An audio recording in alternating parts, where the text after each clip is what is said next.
Naughty trios, more like Hitler's Angels, because what are they playing at? When I heard falling in love, I said get up quick, liberty, rise. You're falling where? With who? No.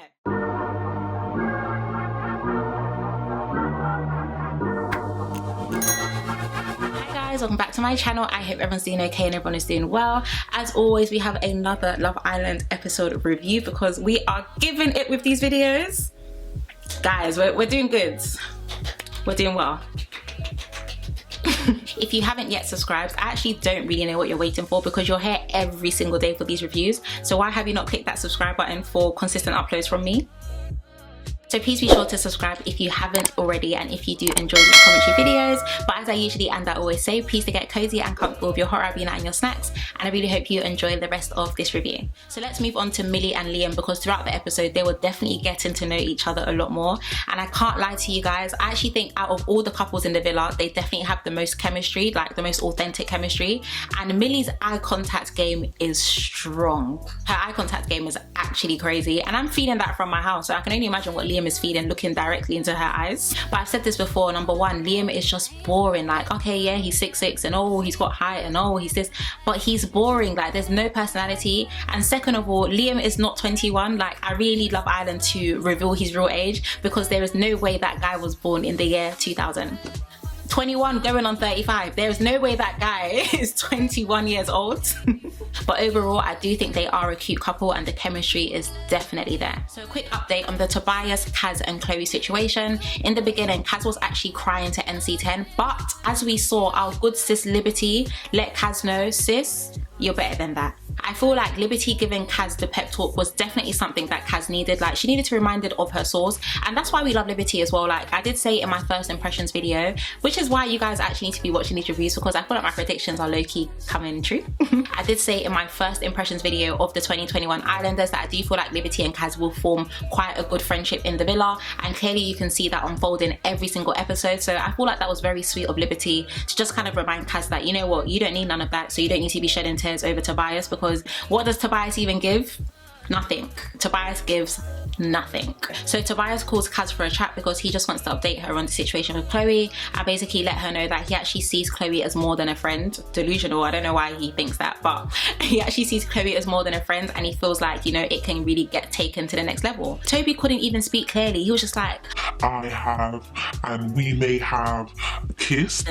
Spit it out. Are these your marriage vows? Why are you taking so long to speak? So of course he tells Kaz, and Kaz kept it cute and classy, and that's why we stan Kaz. Because do you want me to start crying and, you know, going out of my way to show you that I care? No, I'm gonna keep it cute and classy. But then Toby, it's like, it's almost like he wanted her to be crying on his shoulders. He was just like, oh, is that it? Like, are you sure? Like, I just feel like you're holding something. Why do you want her to be triggered so bad? She doesn't care. I really love the way Kaz did not react in the way that Tobias expected her to. Like, she kept it very cute and she kept it very classy. And as we know as well, with many microaggressions, Kaz can now easily end up being labelled as that girl that's, oh, she was loud, she was aggressive, she didn't take it well, she was doing this, she was doing that. But Kaz kept it cute and classy, and for that, we stan. Heavy. So let's move on to the naughty trios, more like Hitler's Angels, because what are they playing at? So Millie, Lucinda and Chloe have decided to form a girl group called the Naughty Trios, and like I said in my last video, it's literally given beg, because why is Chloe begging to be their friend so bad? And it's actually just not given. So then Chloe went to go and pull Kaz for a chat, and if someone says they want to pull you for a chat and you don't want to talk, can you actually just say no? Because I actually don't want to talk to you. Like, why do we need to speak? So Chloe and Kaz were basically just hashing things out, and she was just like to Kaz, like, oh, if there's anything, like, just scream at me, like, just pull me for a chat. And I pick up on really weird things, by the way, but why did she use the word scream? So yeah, Chloe and Kaz basically had a conversation, and I guess they're cool now, but I still don't agree with what Chloe did. Like, even though they're not friends, so people can quote unquote say that there wasn't actually a girl code that she broke, I do feel like what Chloe did was completely snaky, and she is definitely not one to be trusted. So let's move on to our good sis Liberty. As you know, this is a Liberty stan account. We absolutely love Liberty here. I've been saying this from the get-go. I think she's an absolute sweetheart, and you can tell she honestly has such a beautiful heart. And guess who doesn't deserve that heart? Jake. So they were basically speaking about their time in the villa, they were speaking about if their parents would like each other, all this general chit chat. And of course Libby did, I said Libby, wow, this girl's not my mate. But of course Liberty ended up forgiving him. So when they got back to the villa, of course her and Kaz, which like I said, I absolutely love their friendship. I honestly hope that outside the villa they also maintain it, because they both definitely have good vibes about each other. She was literally like to Kaz, oh, I feel like I'm falling. When I heard falling in love, I said, get up. Quick! Liberty, rise. You're falling where? With who? So hopefully Jake does not break her heart at all. And even Jake said it himself, he was just like, oh, it's going to be very hard for my head to turn. Like, I don't feel like my head will turn. So hopefully even when Castlemore does come, his head doesn't turn. But as long as Liberty's happy, I guess we're all happy, because she is an absolute sweetheart. Also, I hope Aaron and NC10 are not back together.